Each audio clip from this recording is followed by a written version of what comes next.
Hey, welcome to the show. My name is Andrew East, and if this is your first time listening, this is a program where we sit down with celebrities, athletes, entrepreneurs, or really anybody that goes through pivotal moments in life. I call them redirections. This could come in the form of an unexpected career change, or it could be an illness that completely derailed what they thought their life would look like.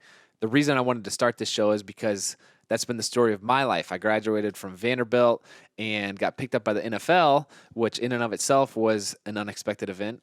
And now fast forward, and over the past 4 years, I've been cut by 6 different teams, under 8 different contracts, and this just isn't what I thought my life would look like, for better or for worse. And so I wanted to sit down with other people who have experienced these redirections to glean wisdom from them and share this wisdom with you if you have a redirection coming up, or maybe you just experienced one. And today's guest, it's going to be really, really fun. We sit down with Emily Herren, who graduated from Texas A&M and currently does online influencing. So she has a blog. She's known as Champagne and Chanel.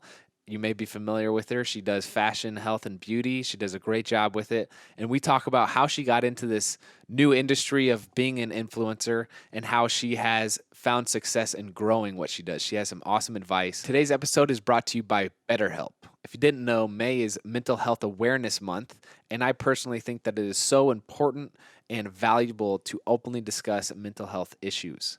If you have ever thought about talking to someone, but you're unsure of where to start, BetterHelp makes it easy to connect with a licensed professional counselor, caring professionals specializing in the issues that you want to talk about. Join BetterHelp and get help at your own time and at your own pace. Schedule secure video and phone sessions or text your therapist worldwide, and you can start communicating in under 24 hours. It's a truly affordable option, and redirected listeners get 10% off your first month with discount code EAST. If you have been wanting to talk, you can get started right now. Go to betterhelp.com/EAST. Simply fill out the questionnaire and get matched with a counselor you'll love. That's betterhelp.com/EAST. Without further ado, I bring you Emily Herren. And if you want to find out more about Emily, you can find her on most platforms at Champagne and Chanel. Enjoy this one. We'll talk after. All right. Well, Emily, thank you for taking the time to sit down with me. I'm very excited. Thank you for asking me. This is super exciting. And congratulations on the baby on the way. Oh my gosh. Thank you. It's so exciting. I am very, very excited, but I'm also terrified. I've been trying to find books on how to be a dad and what to do. But it kind of seems like you just got to figure it out. Yeah, I feel like that's what everyone says. It's like, I'm not a mom, so I don't know. But I feel like your instincts just kind of kick in and you just, you figure it out as you go. Yeah, I am excited. Speaking of kids, I did want to start off. I see that you have a dog, but not just any dog. You have a golden retriever. Yes. Is his name Murph, right? Is that right? Yes. Yeah. So that's technically my boyfriend's dog, but I have a dog. Gotcha. Yeah. And then I have Reese, a golden doodle. She's actually down there chewing on a bone right now. So hopefully you can't hear that. Hilarious. So yeah, we have 2 little nuggets. Well, we have Nash as our golden retriever. Love Goldens. Golden doodles they're crazy. They get out of control. They really are. Yeah. It's something, I guess, is in the poodle, because the difference in her personality than our golden retriever is so different. It's so different. Yeah, they just run around out of control and they don't really listen. But that's maybe just my experience. But no, it's exactly right, and that's what I heard. Before I got the golden doodle, everyone said that, and they're completely right. Murphy is the most chill dog and just hangs out all the time, and Reese is a spaz, to say the least. That's fun. I usually start off, and I would love to hear kind of your upbringing from really 0 to Texas A&M. Just, what's your family situation like? Do you have siblings? I think that's an important part of who you are moving forward. So if you could start there. Yeah, definitely. So I'm one of 3. I am the middle child. I don't think I have middle child syndrome, but my parents say I do. So my household growing up, I was definitely the outcast, like with like fashion and hair and makeup. I was so into it. Like I remember growing up, putting outfits together was my absolute favorite thing to do. Trying new hairstyles, testing out makeup. I would spend hours in my room, like putting something together, and I would be so proud of it. And Mm-hmm. I would come downstairs and just the family reaction would be, oh my gosh, why are you so dressed up? Like, why do you have so much makeup on? Like, you look like, I mean, it was just never super positive. And so I think that kind of definitely steered me away from pursuing any career in fashion. It was never even a possibility in my mind going to college. I mean, heck, I went to Texas A&M. Like there's no fashion anything Their there. mascot is the Aggies. Yes. So if that's any indication. It's like the most like redneck school ever, Yeah. which I love. Oh my gosh, I will never say anything bad about Texas A&M. It was the best college experience. But that just shows how far away my mind was from pursuing a career in fashion. And it really wasn't until I got in college, I started discovering fashion bloggers. And I was so inspired by them because they had the same like likes and interests as me. It wasn't like crazy high fashion. I always got really discouraged when I would like read Vogue or I would watch like the Fashion Police on E and shows like that. And it was so high fashion. And I thought, okay, I'm not good at that. I don't know what they're saying. I don't know these terms that they're using. But I know I love putting together outfits and I know that it makes me feel confident. And so when I discovered fashion bloggers, it was really like, I just felt like I found a community where I belonged. And I had never felt that way growing up or really until I found that. So that's kind of like the background. What did you study at Texas A&M? I'm curious. I studied communication. So my career path, I was going to be a pharmaceutical sales rep. That's just like what my parents like had picked out for me. I think they thought, all right, you're cute enough. Go sell like drugs to doctors. Like go wine and dine them. You'll be good at that. And so that was the plan. So communication was my major. And I mean, I guess I use it kind of in what I do. I would say so. It is funny. Shawn and I fight that same battle with our parents where it's like the whole online creator or blogger, whatever you call yourself, it's like such a new concept that our parents don't understand it. But it's like a legitimate thing. I'm curious, what do you say that you do though when people ask? Oh, it's such a different answer depending on who I'm talking to. If I'm talking to anyone over the age of anyone over the age of like 45, I'm like, I work in marketing. I don't have time to like sit here and tell you what I do because in telling people my own age what I do, they don't get it. Like the night that my boyfriend and I met, I spent a solid hour trying to explain to him what I do and he still didn't get it. Oh my gosh. Definitely like a disconnect, but I do feel like it's becoming more of a thing and people are starting to grasp the concept. Do you ever use the term influencer? I do. You do? Yeah. I would say I'm an influencer. So my business is mainly done on Instagram. That's like my bread and butter. I have a blog, but I found success early on. Sorry, my dog is like ripping up. I love that. Anyway, so Instagram is just where I found my success. And so I do call myself an influencer more than a blogger because that's where I do like more of my work, if that makes sense. Gotcha. Sorry for the misnomer there then on my part. You mentioned you're watching, the high fashion and reading Vogue and you couldn't really find that community. And I feel like that is the coolest part about online and social media is that there is literally a niche community for whatever you're into. Like, absolutely. Like, it's just awesome. And I think there's as bad a rap as social media sometimes get for mental health and whatever. I think that if you peel away all that stuff and the abuse of social media and people just like mindlessly scrolling through and actually get to the heart, the value that social media can bring, like people really can find a home with other people. And whether you live in Houston, Texas, or you live halfway across the world in China, like you can be a part of the same community because you have the same interests. So I think that's so great. 1,000% agree. I do feel like social media gets a bad rap sometimes, but I feel like there are so many positive sides of it that aren't looked at enough. Like I've had so many heart to heart conversations with girls who I've never even met, which is crazy. Like girls will tell me what they're going through and I'm able to talk to them about it.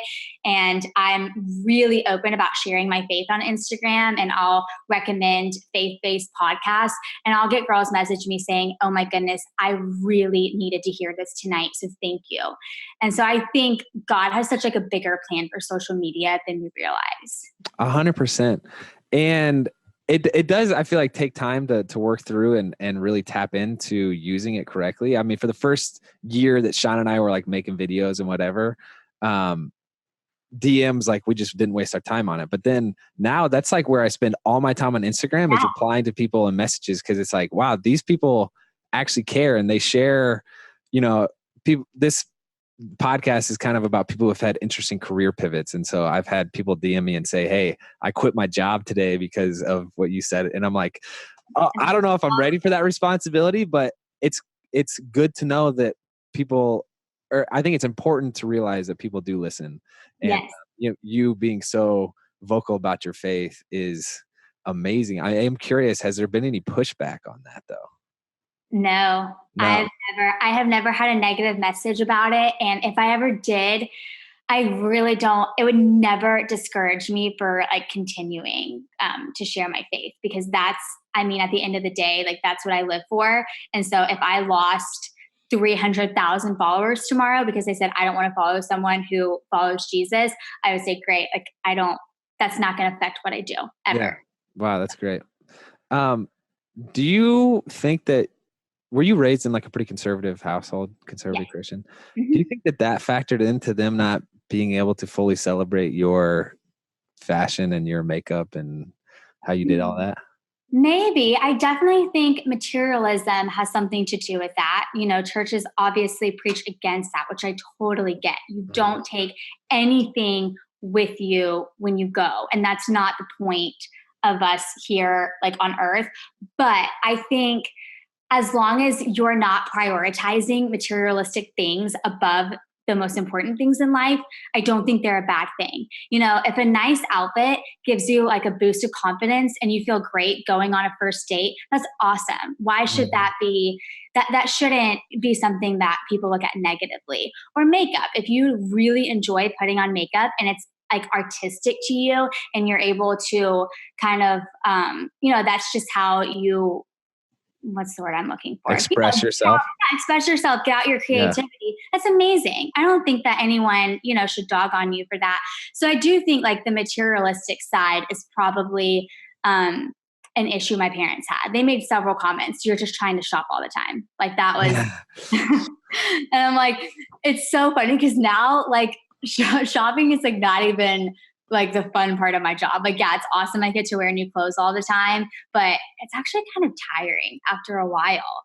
Like you don't need all of the new clothes, and that sounds really bad. No, I think it shows where your values lie. It's your values don't lie in the new clothes. It's you being able to make an impact and share your passion with these people. So that's great. If you could answer so the Met Gala was just on. Oh yes. I feel like that's maybe like the peak of high fashion. I think absolutely. That's always the most entertaining night. Like the outfits is insane. I think it always makes me ask the question, what is the point of fashion?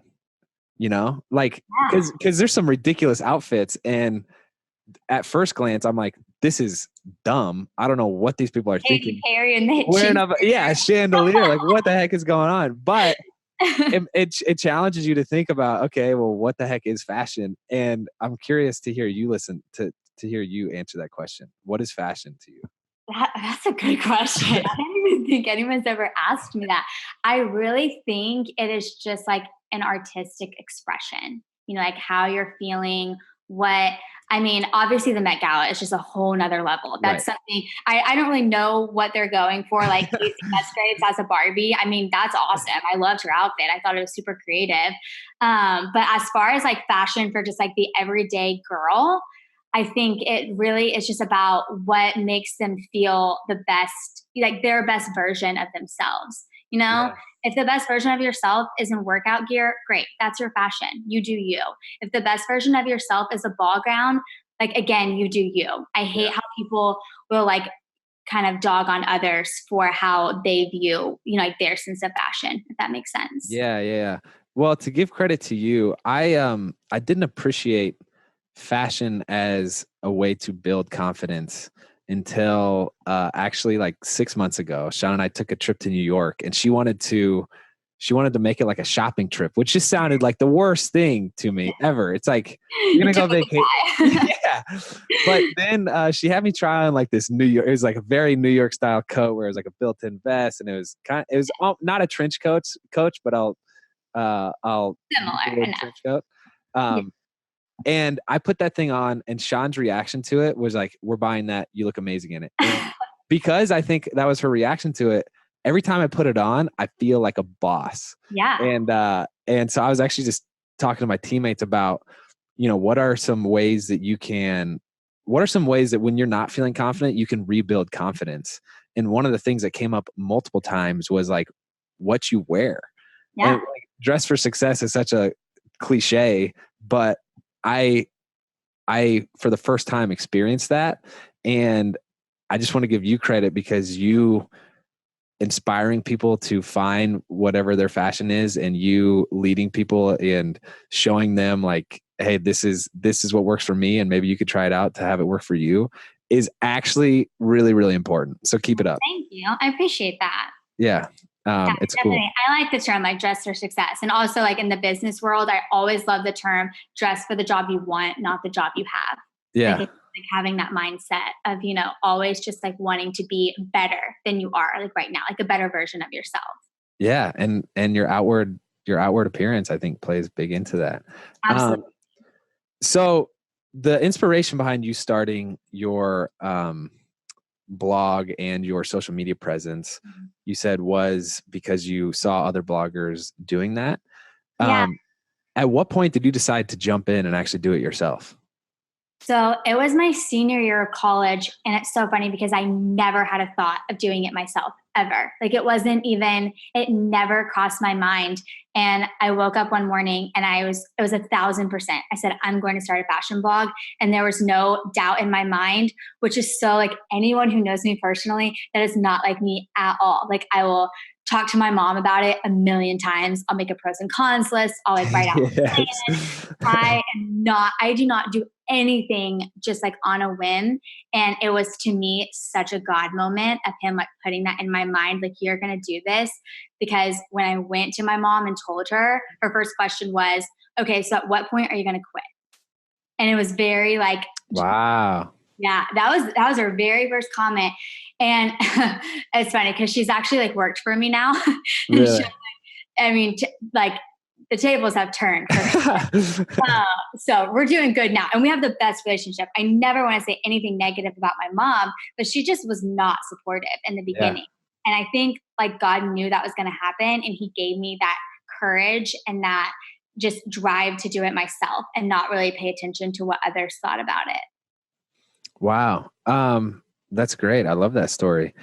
How were you able to, so you started this in like 2016, so 3 years ago, right? Yeah. How were you able to grow as you did? It's like my number one question. And Yeah. I wish there was a simple answer to it. I think there are so many different components into growing. I think I did take it very seriously from day one. Like I said, I'm going to do this. I'm going to give it my 100%. I think when it comes to social media, people will dabble in it. Like they'll kind of be like, maybe I'll try this. And they'll post a couple of times one week and then they'll kind of drop off and then they'll post a couple of times another week. And I tell girls who are starting, I say, look at your business like as a restaurant. If a restaurant opened up and they open for Friday and Saturday, they randomly closed like Sunday, Monday, Tuesday, randomly opened back up Wednesday, Thursday, and it was all like, like spotty, would anyone come to that restaurant? No, Nobody. they would have no clue when it's open, and it would make them mad if they drove there and it wasn't open one day. And I say, treat your social media business like that. You Mhm. have to be there. You have to create a schedule that your audience is going to rely on. You know, like some girls are on stories all day long and they'll make comments if they're kind of going through something and they're off stories for a couple of days. People will be like, oh my gosh, where have you been? Because you've built an audience that is used to that presence. And so I think that's the number one thing is like consistency and being just giving it your 100% and kind of being there, if that makes sense. Yeah, that's great. If I could maybe tag on to that, I feel like you, as well as anybody, do collaborations. Like you do them frequently and you do them really well. Oh, thank you. Yeah. And I feel like A, it's just like fun to see as a viewer, but then B, obviously there's probably growth aspects and benefits as well. Definitely.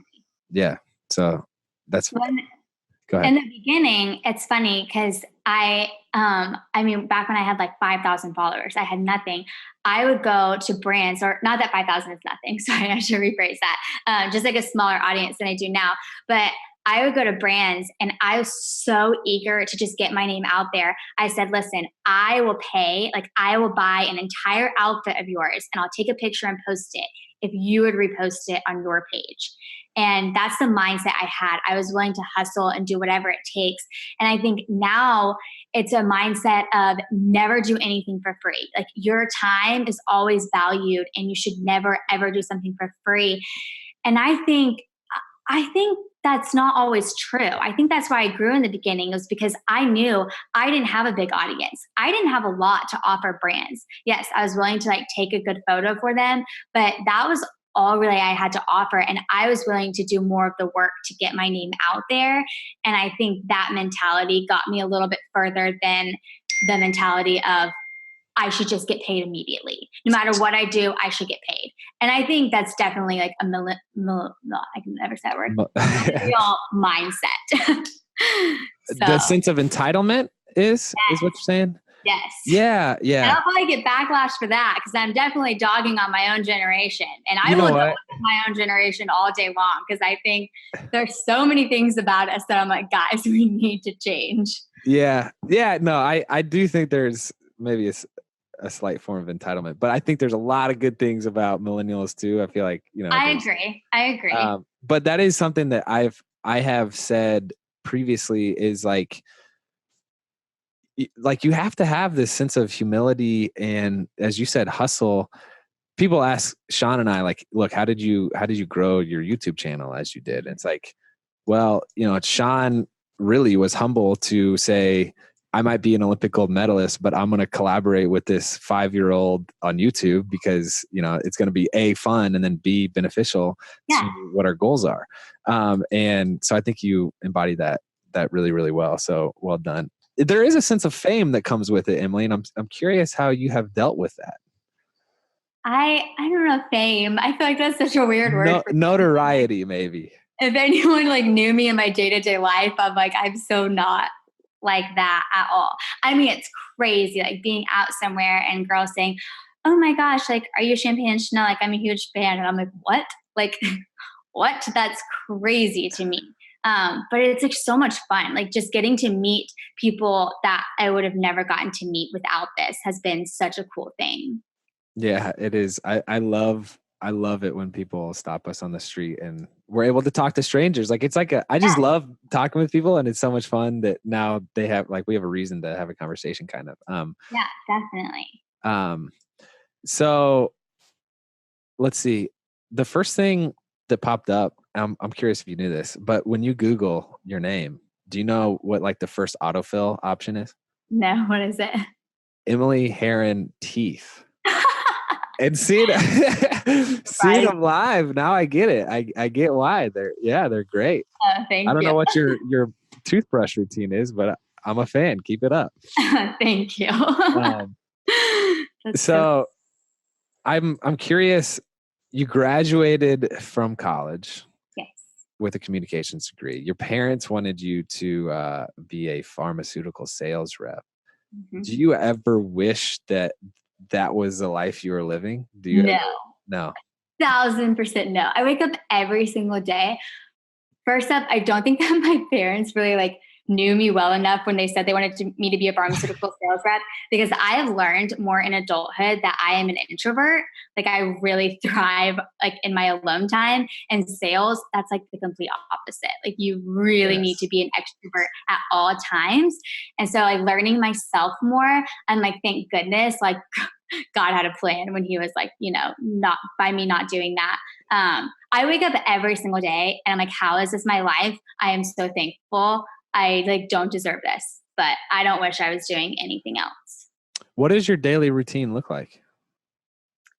It's so different. I travel a lot. And so that really affects my schedule. Because if I'm traveling for 1 week, then like the day before and the day after will just be like the day before is prepping, the day after is like catch up. If I'm home for like a week straight, it's like wake up, answer emails. Email time takes so much more like than people realize. They ask like, what's all like the behind the scenes stuff, and just like negotiating contracts and figuring out all of your campaigns and the timeline of your campaigns. Like, once you have 20 for a month, you really have to strategically plan them out. And then obviously shooting content and doing stories and all of that fun stuff. But it's really different every day, which is fun. This is a legitimate business that you're running. And I love to hear how structured and strategic you are with it. It's great. It's definitely a business, like more than people realize, for sure. So if you don't mind sharing, I see that you're always tagging like it to know it. Did I say that right? Yeah, like to know it. Like to know. My bad. I always add the it. Everyone does. That's so funny. So what percentage of your business is like it to know it versus deals versus AdSense or selling your own products?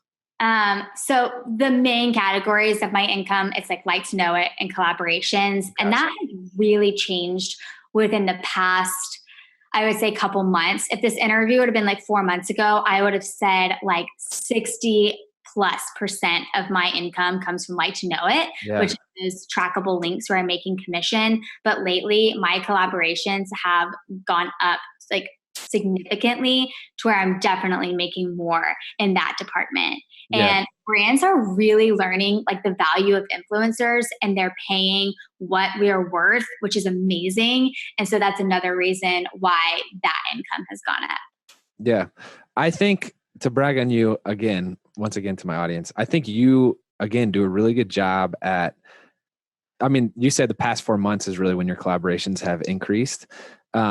But before that, you were always talking about product, and you were always mentioning and shouting out brands. And I feel like for anybody who is curious to get into this industry, that would be a huge piece of advice that I would give them is like, you're not only shouting out brands when you're getting paid. You're talking about brands that you love from the get-go. And then that gives you the voice and the opinion and the know-how to speak about brands, and like people understand what your preferences are and they'll follow you because of that, or maybe they don't like your preferences and they'll follow you for that. But then like when you start doing these collaborations, they're just going to be so much more successful because you have that audience that already knows what your style is, and you know how to like speak to that audience. And you can also build trust with your audience, because it's never really talked about any products. And then all of a sudden you gain an audience and you're like shoving product down people's throats, which I can't speak for every influencer, but I definitely only take campaigns that I love and that I have to remain like truthful with my audience.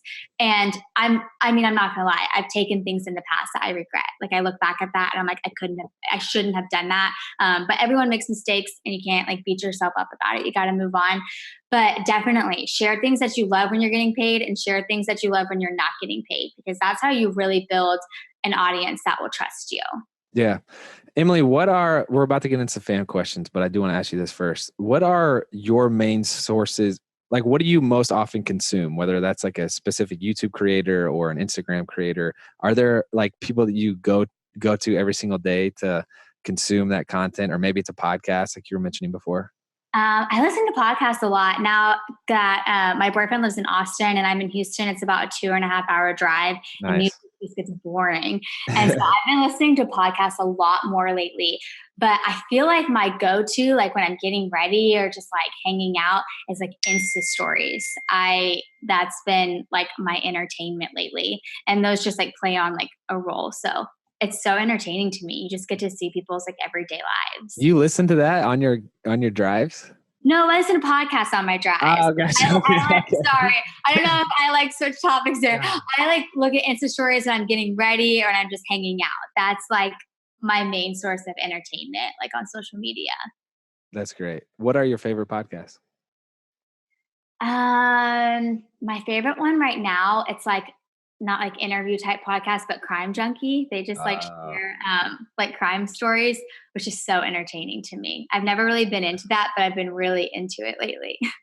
I was just about to say, all those Netflix, I feel like half of Netflix is like murder mysteries. And I'm like, I just can't get into it, but maybe I'll check out, what is it called? Crime Junkie. Crime Junkie. It's maybe so good. Also kind of creepy, but did you see the new Ted Bundy film with Zac Efron? I haven't. Wait, is that on Netflix? That's on Netflix, yeah. I haven't seen it. Would you recommend it?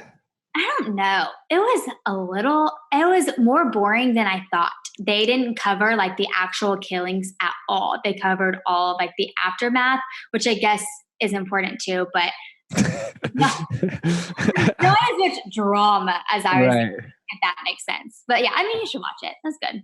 Okay. I'll check it out. Okay. We got some fan questions here. Okay. Sissy Marie 927 wants to know, what are your favorite long hairstyles? I don't know if you have styles. Long hairstyles. I mean, I'm in a messy bun right now. That's my easy go-to when I just like don't want to deal with it. I do like high ponytails all the time. I'm not good at braids, but they're fun. Wow. And you have tutorials on how to do this on your blog and Instagram? Okay. Yes. My bun tutorial is on my Insta stories highlights. Gotcha. All right, check out the tutorial, Sissy Marie. We have L David 66 wants to know your favorite foundation for hot weather. For hot weather, the Hourglass Stick Foundation. It's like full coverage, but it's not going to melt off your face like the Estee Lauder Double Wear, which I feel like most people go towards. I like the Hourglass better. Gotcha. This is probably so boring for you. No, I don't really care about your answer as much as I care about how you're answering. And it's amazing to see you are like an expert at this. And you just pulled out some random brands on some random questions. So like, it's stuff I put on every day. Okay, let's see. Airpat 2113. I bet this is a stumper for you. She says she has a military ball coming up and wants to know what a good hairstyle for shoulder length brown hair would be. Shoulder length. Goodness, when it comes to like nice hairstyles, I always want to do an updo, like all of the hair like away from my face. But then when I look at pictures, I wish I had some of it down. So I would just do like a half up, half down, maybe with like a twist in the back. This is amazing to watch. I can't believe I'm a part of this conversation. I read that. I was like, there's no chance she's going to have an answer for that. All right. Jane Liz Taylor wants to know, is there anything that you do on a day-to-day basis to help you manage social media from a psychological perspective? So like, I think her question is, how do you have a healthy approach with social media? Yeah, that's hard because it's so addicting. It's so easy to just constantly be on your phone. And, I have an easier time with it when I'm hanging out with friends because I really make it a point to put my phone down and not be on my phone, when I'm with like that face-to-face time. But when I'm by myself, it's very easy to kind of like get distracted. I try not to sleep with my phone like in the bed. I try to set times of like, I'm not going to look at it because sometimes, as we were mentioning before, there's a lot of positive things about social media, but sometimes if you're having a bad day and you're watching someone's stories and their day looks better than yours, it's easy to get discouraged. But that's where you also have to remember, this is everyone's highlight reel. People aren't showing you like the toughest times of their lives. Yeah, 100%. How do you feel about Instagram taking away potentially the likes? I know I've seen a lot of articles on that, but I also feel like we've seen a lot of articles on a lot of stuff with Instagram and nothing has ever happened. I think Yeah, I feel like it could be a good and a bad thing. I do remember, and I mean, it's something I struggle with now.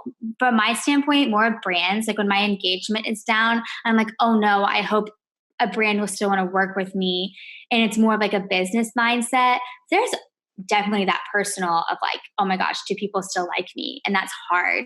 And you think about girls in middle school who are like struggling with that. But I don't know. I go back and forth. I Definitely. That's actually, a hard one.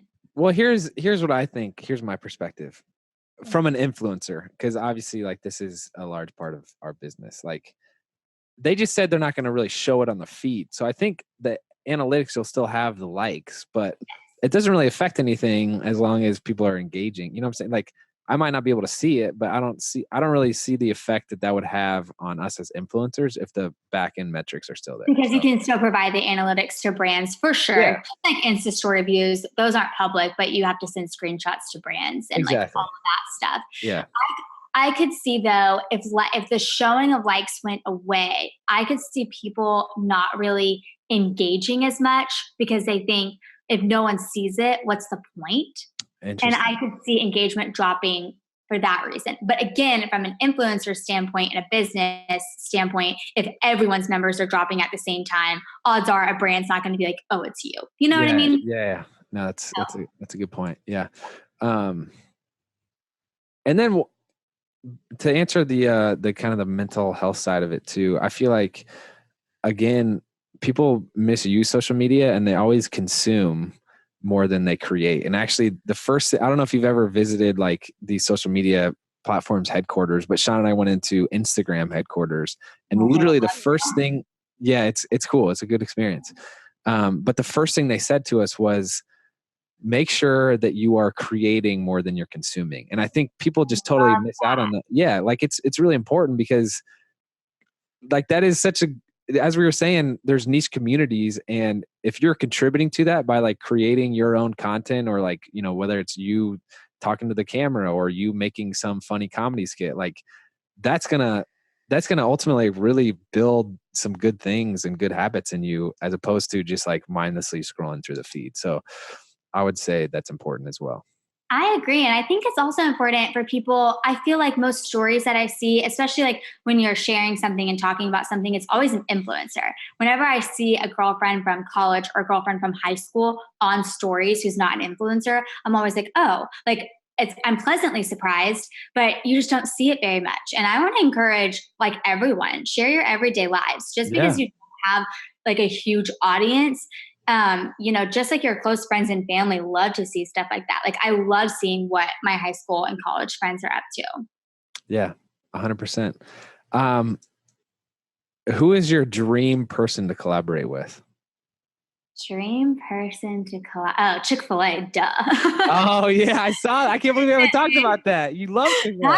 How have we been 40 minutes and the words Chick-fil-A have not been spoken? Oh my gosh. My respect is just so great for you, for your passion for Chick-fil-A. What's your go-to order there? Okay, I'm usually a number one, the sandwich with a Diet Coke. Lately, I've been getting the nuggets. I'm really weird, and I have like long periods. I'll go like 6 months and get the exact same thing every day, and then I'll change it, and then I'll get the exact same thing every day for another 6 months. I'm really weird.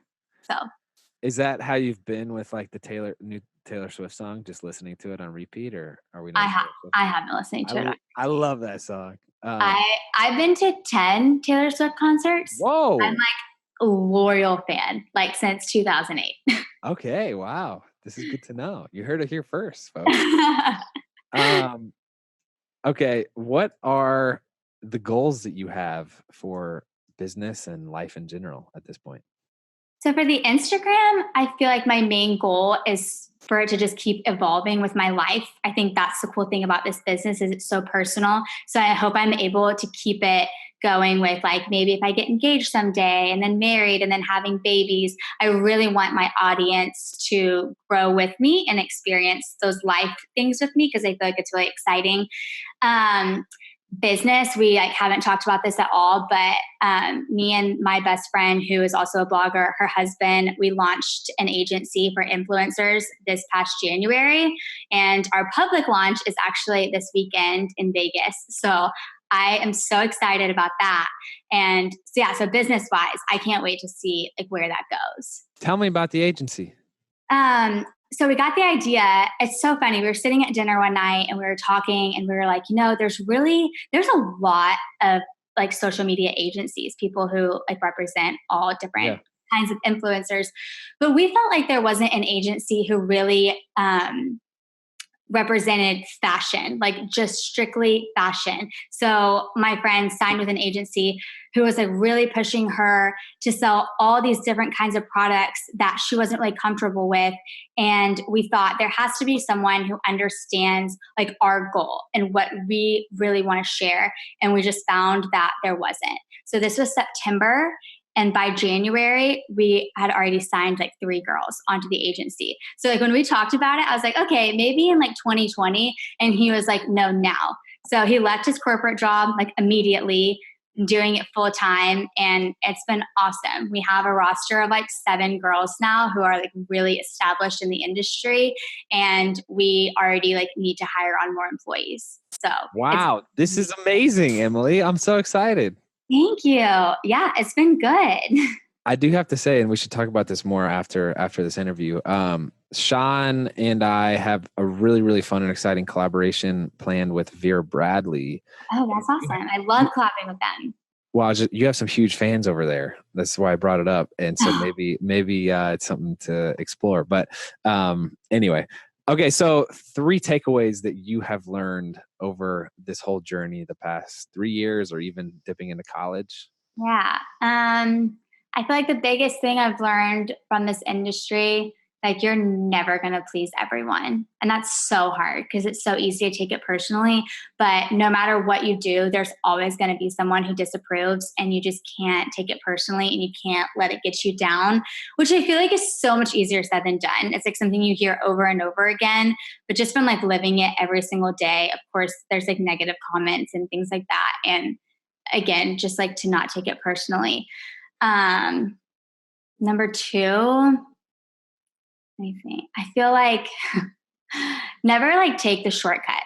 I feel like that's something that I've tried in the past. I'm like, okay, what's the fastest way to get there? What's the easiest way I'm going to get this done? And not only do I feel like I don't do everything to the 100%, but it also kind of hurts my self-esteem when I don't give something my 100%. I feel like at the end of the day, when I know I've done everything to the best of my ability, like that's when I have a good night's sleep and I'm really happy with myself. Number 3, I would say know your self-worth. That's really hard in this industry and maybe like for all industries, especially like being a woman in the working fields. And I feel like we've made so many good steps in the right direction, but just like always know your self-worth and never settle for anything less. Wow. Powerful words. Thank you. That was a lot of fun. Thanks for sitting down with me. This was fun. Thank you. I look forward to what's next for you. Awesome. Thank you so much. I really appreciate it. All right. Have a good day.